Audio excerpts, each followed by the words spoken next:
As coronavirus spreads among all Texans, it once again poses an increased risk to our most vulnerable, nursing home residents.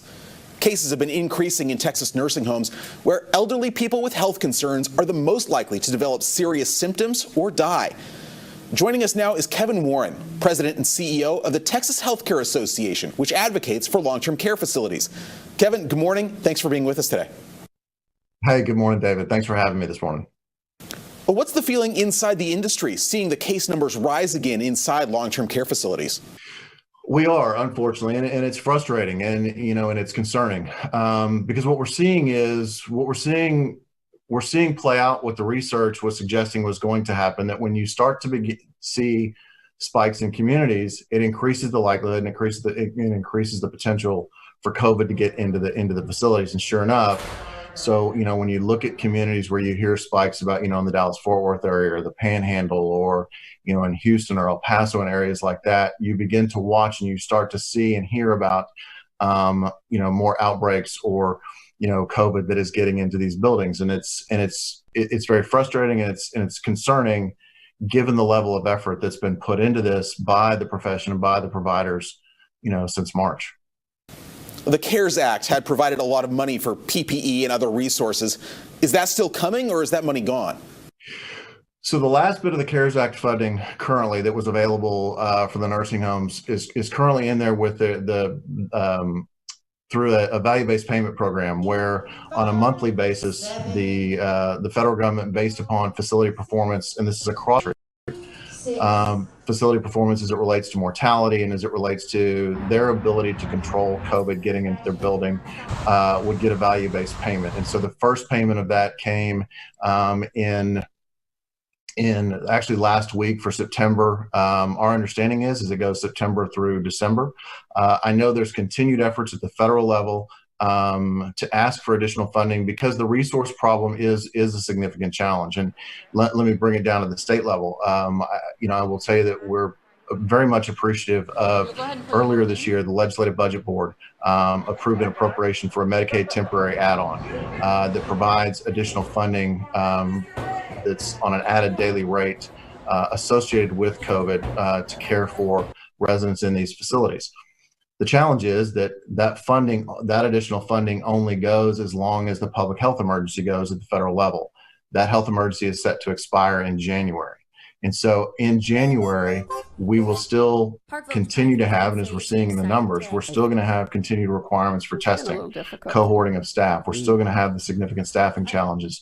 You're going to have the PPE requirements. All of those regulatory requirements will continue. And so it's going to be critically important as we're coming into this upcoming legislative session. We're going to need that relief pretty badly. It was only 2 months ago that family members could start visiting their loved ones in some nursing homes. Do you think that's going to have to stop as these cases and rates keep climbing? David, I sure hope not, because we've seen some pretty wonderful and amazing stories that have come out of this. When you begin to address, and the families can have that human contact and that touch again, and address that psychosocial aspect of resident care, it's really been a positive thing. It's been slow going, I will tell you, just for the simple reason that I think, families, just like anybody, when you look at concerns, they don't want to potentially be the cause of spread in a facility, and so but those that have gone into the building, it's been a real positive. The way the visit system is set up right now, however, if you do have an outbreak, which outbreak in the case of nursing facilities is considered one or more. So outbreak can only be one, but it's still one or more. That stops all general visitation. What they refer to as the essential caregivers can continue, and those are the ones that are the human contact and the in-person touch. But the general visitation has to stop, and so that's one of those stop-start challenges that providers are having to deal with right now. More with Kevin Warren in 2 minutes, including his concerns about the rest of the fall and winter and what he wants the state to do to support long-term care centers. We're back once again with Kevin Warren from the Texas Healthcare Association, talking about rising COVID-19 cases in nursing homes. And Kevin, we've spoken before about the fact that nursing home employees are burning out because they're working so many long, stressful days. You've compared it to being in the fourth quarter of a game, but knowing that overtime is coming. Why is that? Exactly. Well, and to your point, I would say, the overtime that I think everybody's watching for is where, as we're getting into the fall, the flu season's imminent. And so are we going to see, what is the flu season going to look like? And to ask a facility to have to fight COVID at one end, and flu at the same time, it's a very scary proposition and a very challenged one at that. Is there anything at the legislative level or with the governor that you're asking for or pushing for that could help?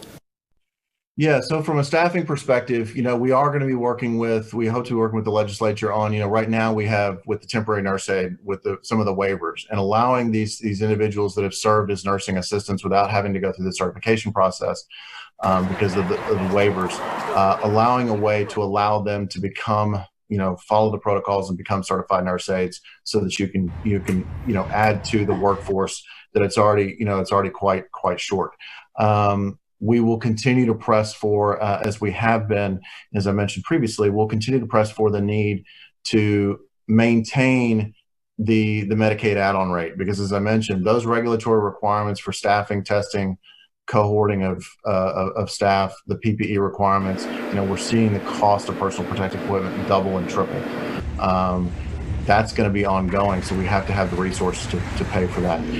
We're also talking to legislative offices about, are there ways to introduce hero pay and create these incentives to keep these folks motivated and keep them engaged, because they are such powerful and important components of the fight. We need them there every step of the way. And what about the community? What can we do to help? The one thing that's critically important is that, as communities continue to move forward, whether you're involved or know somebody in a nursing facility, whether you have a loved one in a facility, and even if you don't, it is so important because of that relationship between community spread and the potential for COVID getting into a facility, that everybody in their community is doing everything that they need to be doing and remaining vigilant, that they need to be doing social distancing, they need to be doing proper hand washing, they need to be wearing masks as appropriate. I know it's a challenge. I know it's frustrating. I know sometimes we can forget, but just encouraging people to keep in mind that you may be near someone that works in a facility. You may be next to someone that has a loved one in a facility. And the last thing we want to do is to inadvertently introduce COVID into a facility and then have the situations that these folks have been working tirelessly to get it out of their buildings, and now all of a sudden it comes back. So that's really the community ask that we have at this point. Well, Kevin, thank you. We appreciate you being with us today. David, thank you again for having me, and I appreciate everything you all are doing.